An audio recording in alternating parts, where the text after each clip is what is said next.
حضور نبی رحمت صلی اللہ علیہ وآلہ وسلم نے ارشاد فرمایا، اے جوانوں کے گروہ، تم میں سے جو کوئی نکاح کرنے کی استطاعت رکھتا ہے وہ دیر نہ کرے، بہت جلد نکاح کر لے، یہ نظر کا اور پارسائی کا محافظ ہے۔ اور اگر تم میں سے کسی کو نکاح کرنے کی فی الحال توفیق نہیں ہے، اس کی استطاعت مالیہ میسر نہیں ہے، تو پھر وہ کثرت کے ساتھ روزے رکھے، کیونکہ روزے نفسانی خواہشات کو توڑتے ہیں، آرزوؤں کو ختم کرتے ہیں۔ تو بھوک جو ہے وہ خواہشات نفسانیہ کے ختم کرنے کا ایک مؤثر ذریعہ ہے۔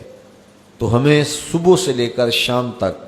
بھوک اور پیاس گوارا کروائی جاتی ہے، یہ مشق کروائی جاتی ہے تاکہ ہمارا نفس کمزور ہو۔ دوسری بات، نفس کی کمزوری کا سبب ہماری گفتگو کا کم ہونا ہے اور خاموشی ہے، چونکہ ہمارے جتنے بھی گناہ ہیں ان میں سب سے زیادہ گناہ ہماری زبان کرتی ہے۔ ہمارے پاؤں بھی گناہ کرتے ہیں، برائی کی جگہ پہ چل کے جاتے ہیں،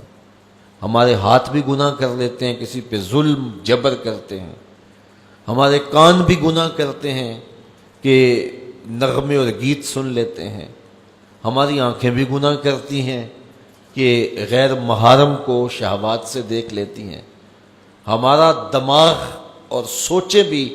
بدکاری کر لیتی ہیں، ہمارے خیال بھی ناپاکیزہ ہو جاتے ہیں۔ لیکن سب سے زیادہ گناہ ہمارے بدن میں ہمارے جسم کا جو حصہ کرتا ہے وہ ہماری زبان ہے۔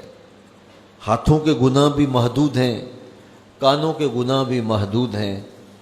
اسی طرح آنکھوں کے گناہ بھی ایک قسم پر مشتمل ہیں، لیکن جو زبان کے گناہ ہیں یہ کئی اقسام پر مشتمل ہیں۔ زبان جھوٹ بھی بولتی ہے، زبان غیبت بھی کرتی ہے، زبان بہتان بھی لگاتی ہے، زبان سب و شتم بھی کرتی ہے، گالی گلوچ بھی دیتی ہے، زبان جو ہے وہ تہمت بھی لگاتی ہے، اور زبان فضول گوئی بھی کرتی ہے۔ تو اس زبان کے بہت سارے فتنے ہیں، اس لیے اس زبان کو 32 دانتوں میں جکڑ کے رکھا گیا ہے،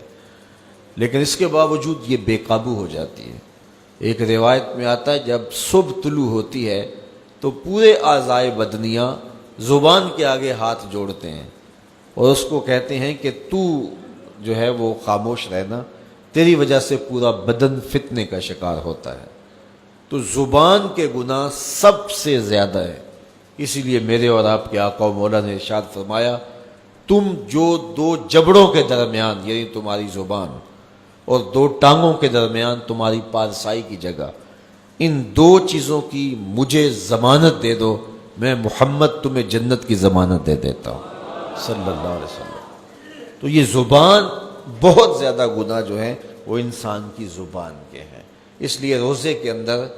ہمیں اپنی زبان کو کنٹرول کرنے کی تاکید بھی کی گئی ہے۔ یہ خوراک بچاؤ مہم نہیں ہے روزہ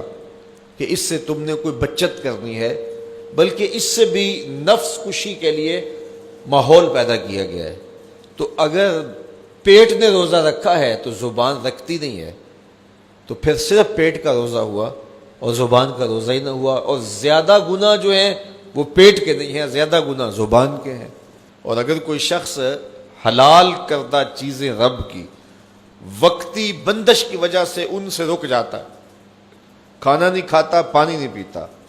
اعلیٰ انواع و اقسام کے فروٹ دستیاب ہے نہیں لیتا کہ میں نے روزہ رکھا ہوا ہے، لیکن جھوٹ بولتا ہے، غیبت کرتا ہے، بہتان تراشی کا بازار گرم ہے، نظریں بدکاری کر رہے ہیں، خیال بھٹک رہے ہیں، سوچیں آوارہ ہیں، تو جن سے رمضان المبارک کے علاوہ بھی روکا گیا تھا تو ان سے وہ نہیں روکتا، تو اس کا پھر روزہ کیا ہوا؟ تو میرے اور آپ کے آقا و مولا نے فرمایا، جس نے جھوٹ نہ چھوڑا، جھوٹے کام نہ چھوڑے، اس کے بھوکا اور پیاسا رہنے کی اللہ کو کوئی ضرورت نہیں ہے۔